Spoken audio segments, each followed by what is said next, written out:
Question देखिए क्या कर रहा है। 2024 में ये PYQ है जो मेंस में आया है। थोड़ा इसे बड़ा कर लेते हैं ताकि अच्छे से दिखे हमें। हमें दो स्टेटमेंट गिवन है, हमें फाइंड करना है कि कौन सा स्टेटमेंट रॉन्ग है और कौन सा स्टेटमेंट करेक्ट है, या फिर दोनों करेक्ट है या फिर दोनों रॉन्ग है। So dimension of specific heat. तो स्पेसिफिक हीट का फार्मूला क्या होता है देखिए। So del Q is equals to M C del T. अब स्पेसिफिक हीट यहाँ पे एस से भी डिनोट किया जाता है, सी से भी डिनोट किया जाता है, ठीक है। आप कौन सा फार्मूला याद करते हैं वो आप पे डिपेंड करता है।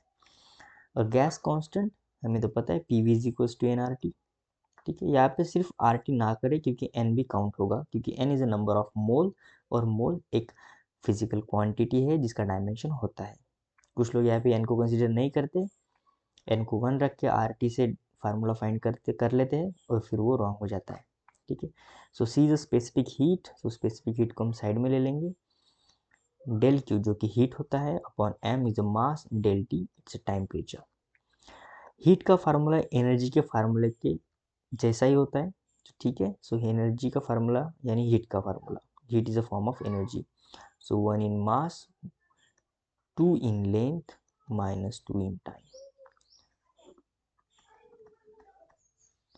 1 in mass, 2 in length, minus 2 in time. यहाँ पे मास का 1 इन मास आ जाएगा। टी यानी टेम्परेचर, यहाँ पे केल्विन हम लिख लेते, टी ना लिखे क्योंकि टी कंफ्यूजन करेगा टाइम के साथ। सो 1 इन केल्विन। सो मास से मास कट जाएगा, यह जगह 2 in length minus 2 in time and minus 1 in kelvin जो कि टेम्परेचर से नोट कर रहा है। सो आप देखिए स्टेटमेंट ए तो हमारा मैच कर रहा है, यानी स्टेटमेंट ए करेक्ट है। स्टेटमेंट बी भी देख लेते करेक्ट है या नहीं है। हमें चाहिए गैस कांस्टेंट जो कि आर होता है, तो यह आ जाएगा P V upon N into T. यहाँ पे टी टेम्परेचर है, पी क्या होता है प्रेशर, प्रेशर यानी फोर्स अपॉन एरिया, ठीक है। V is the volume, N is the number of mole, T is the temperature. तो इसका डायमेंशन क्या हो जाएगा, फोर्स का डायमेंशन होता है 1 in mass, 1 in length, minus 2 in time. Volume का डायमेंशन होता है एल क्यूब। एरिया का डायमेंशन होगा ए स्क्वायर, यह आ जाएगा एन का होगा मोल, 1 इन मोल, टेम्परेचर का होगा 1 इन केल्विन। सो यहाँ से एल स्क्वायर, यहाँ से एक एल को कट जाएगा, एक बचेगा।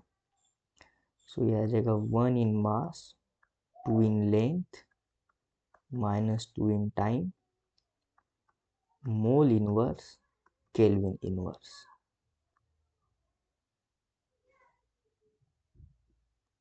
सो यहाँ पे ये डायमेंशन रॉन्ग दिखा रहा है, जो सेकंड डायमेंशन है यानी गैस कांस्टेंट का डायमेंशन रॉन्ग दिखा रहा है। सो ऑप्शन यहाँ से हमारा कौन सा सही होगा, सी जो ऑप्शन है वो सही होगा। सी ऑप्शन क्या कह रहा है, स्टेटमेंट 1 इज करेक्ट। हाँ बिल्कुल स्टेटमेंट 1 करेक्ट है, बट स्टेटमेंट 2 इज इनकरेक्ट, यानी ये क्या है रॉन्ग है।